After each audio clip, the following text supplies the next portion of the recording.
शिक्षा मंत्री धर्मेंद्र प्रधान ने इस्तीफा दे दिया है। इसके बाद अगर आपको लगता है कि प्रोटेस्ट के सारे मुद्दे खत्म हो चुके हैं, तो ऐसा बिल्कुल भी नहीं है, क्योंकि एक मुद्दा है जो अब भी चर्चा में है। खासकर राहुल गांधी उस पर बार बार सवाल उठा रहे हैं। आपको याद होगा, दिल्ली के जंतर मंतर पर 20 जुलाई को हुए संसद मार्च के बाद देश भर में पेपर लीक आंदोलन जितना चर्चा में रहा, उससे कहीं ज्यादा बहस एक ऐसे हथियार को लेकर शुरू हो गई जिसका नाम आम लोग शायद पहली बार सुन रहे हैं, पैलेट गन। विपक्ष लगातार आरोप लगाता रहा है कि प्रदर्शनकारियों पर पैलेट गन का इस्तेमाल किया गया, जबकि दिल्ली पुलिस ने इन आरोपों को पूरी तरह खारिज कर दिया था। दूसरी ओर कुछ घायलों को मेडिकल रिपोर्ट और सामने आई तस्वीरों ने इस पूरे विवाद को और गंभीर बना दिया है। तो आखिर पैलेट गन क्या होती है? इसे भीड़ नियंत्रण में क्यों इस्तेमाल किया जाता है?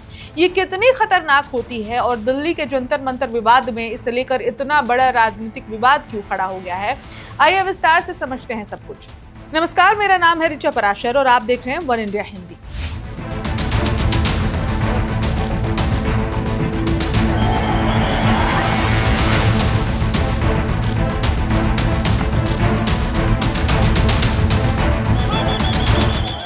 बीस जुलाई को राजधानी दिल्ली में कांग्रेस जनता पार्टी यानी कि सीजेपी के नेतृत्व में संसद मार्च निकाला गया। प्रदर्शनकारी पेपर लीक मामलों में जवाबदेही तय करने, शिक्षा व्यवस्था में सुधार और केंद्रीय शिक्षा मंत्री धर्मेंद्र प्रधान के इस्तीफे की मांग कर रहे थे।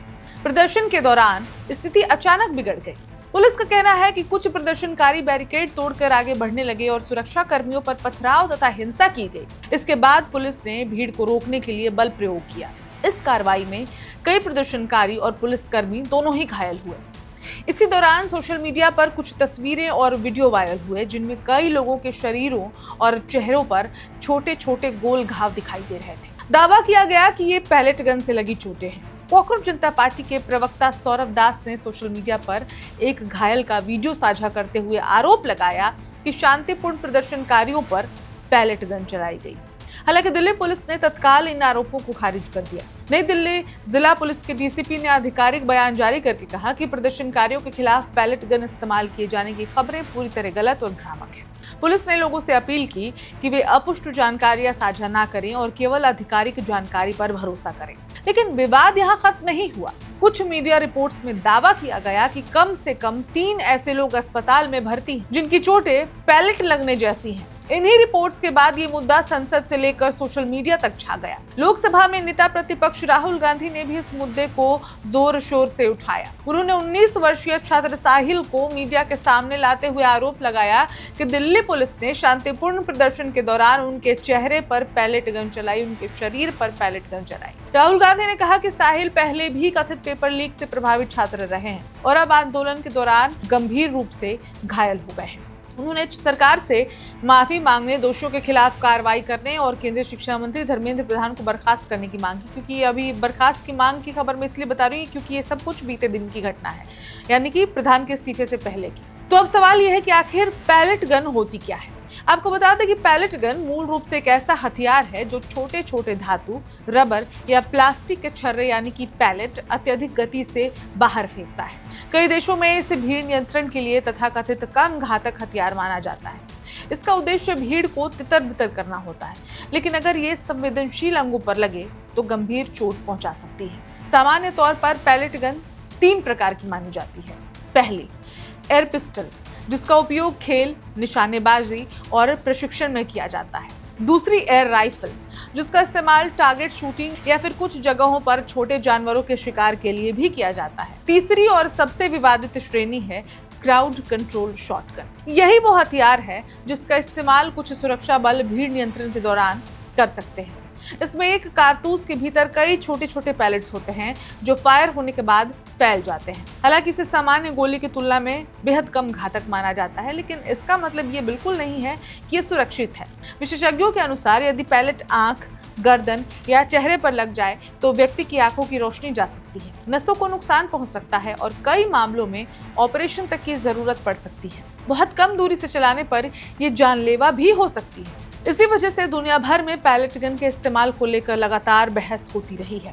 भारत में भी ये पहली बार विवादों में नहीं आई है। साल 2016 में जम्मू कश्मीर में बड़े पैमाने पर विरोध प्रदर्शन के दौरान पैलेट गन के इस्तेमाल को लेकर भारी विवाद हुआ था।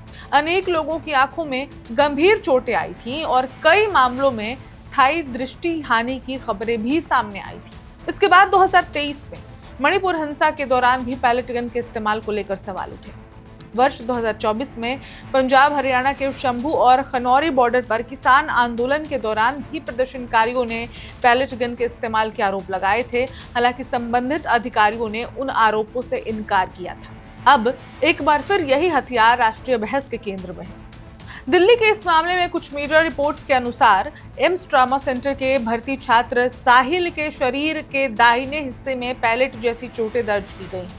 उनकी आंख का इलाज जारी है और डॉक्टरों ने कहा है कि अंतिम निष्कर्ष निकालना अभी जल्दबाजी होगी। हालांकि कुछ सोर्सेस कह रहे हैं कि एक आंख से शायद अब वो काफी समय तक देख नहीं पाएंगे। इसी तरह गुरुग्राम के रहने वाले इरशाद शेख और एक पत्रकार के घायल होने की भी खबरें सामने आई हैं।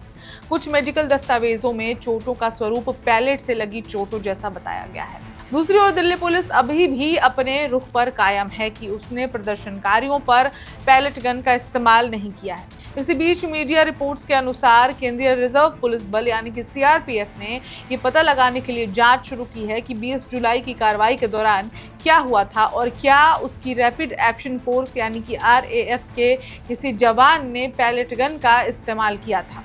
इस जांच के निष्कर्ष के आने के बाद ही स्थिति और स्पष्ट हो सकेगी। इस पूरे विवाद का सबसे महत्वपूर्ण पहलू यही है कि अभी कई दावे और प्रति दावे सामने आए हैं। कुछ मेडिकल रिपोर्ट्स और प्रत्यक्षदर्शियों के बयान एक तस्वीर पेश करते हैं, जबकि पुलिस और संबंधित एजेंसियां अलग दावा कर रही हैं। ऐसे में अंतिम निष्कर्ष जांच पूरी होने के बाद ही सामने आएगा। फिलहाल इतना तय है कि जंतर मंतर की घटना ने एक बार फिर ये सवाल खड़ा कर दिया है कि भीड़ नियंत्रण के दौरान सुरक्षा बलों को किन साधनों का इस्तेमाल करना चाहिए, उनकी सीमा क्या होनी चाहिए और नागरिकों की सुरक्षा के साथ कानून व्यवस्था के बीच संतुलन कैसे बनाया जाए। अब पूरे देश की नज़र जांच एजेंसियों की रिपोर्ट पर है। यदि पैलेट गन के इस्तेमाल की पुष्टि होती है तो ये केवल एक कानून व्यवस्था का मामला नहीं रहेगा, बल्कि पुलिस कार्रवाई, मानवाधिकार और भीड़ नियंत्रण की नीति पर भी नई बहस छेड़ सकता है। वहीं यदि जांच में आरोप गलत साबित होते हैं तो भ्रामक सूचनाओं और सोशल मीडिया पर फैलाए गए दावों पर भी गंभीर सवाल खड़े होने वाले हैं। यानी यह विवाद केवल एक हथियार का नहीं, बल्कि तथ्यों, जवाबदेही और लोकतांत्रिक विरोध प्रदर्शन की सीमाओं से जुड़ा एक बड़ा राष्ट्रीय मुद्दा बन चुका है। कुल मिलाकर जंतर मंतर पर हुए प्रदर्शन के बाद पैलेट गन को लेकर शुरू हुआ विवाद अब केवल एक कानून व्यवस्था का मुद्दा नहीं रह गया है। ये मामला पुलिस कार्रवाई, प्रदर्शनकारियों की सुरक्षा, मानवाधिकार और लोकतांत्रिक विरोध के अधिकार जैसे कई संवेदनशील सवालों से जुड़ चुका है। एक तरफ विपक्ष और कुछ प्रदर्शनकारी दावा कर रहे हैं कि पैलेट गन का इस्तेमाल हुआ है, वहीं दिल्ली पुलिस इन आरोपों को पूरी तरह खारिज कर रही है। दूसरी ओर कुछ मेडिकल रिपोर्ट्स और मीडिया रिपोर्ट्स में पैलेट जैसी चोटों का उल्लेख भी सामने आया है। ऐसे में सबसे महत्वपूर्ण बात यही है कि किसी भी निष्कर्ष पर पहुंचने से पहले जांच एजेंसियों की रिपोर्ट का इंतजार किया जाए। यदि जांच में पैलेट गन के इस्तेमाल की पुष्टि होती है तो ये सुरक्षा बलों की कार्रवाई और भीड़ नियंत्रण की नीति पर गंभीर सवाल खड़े करेगा।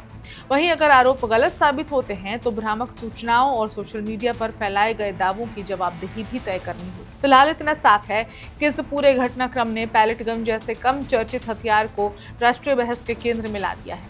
अब सभी की नजर जांच के नतीजों पर है, जो इस विवाद की वास्तविक तस्वीर सामने रखेंगे। इस खबर में इतना ही। अपडेट्स पर हमारी नजर बनी रहेगी। जो भी इस पर नया अपडेट आएगा आप तक हम सबसे पहले पहुंचाएंगे।